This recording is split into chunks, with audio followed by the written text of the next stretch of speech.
你好，我是小云，欢迎你来到这个小角落。今天是我们一起读中文的第12天。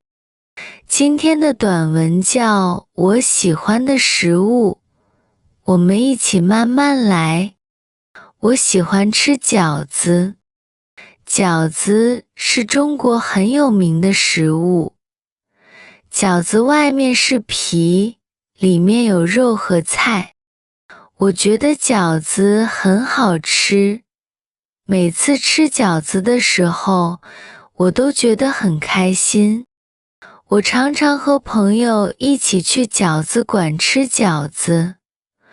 我们点很多饺子，有肉馅的，也有菜馅的。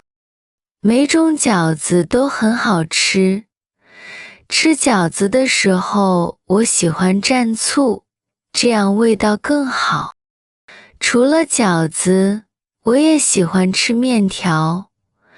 中国的面条有很多种，有汤面，也有拌面。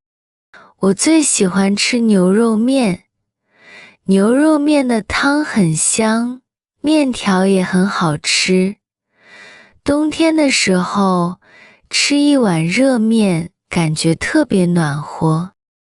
中国菜真的很好吃，我真的很喜欢中国菜。你呢？你喜欢吃什么？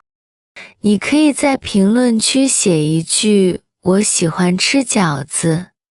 我们明天见。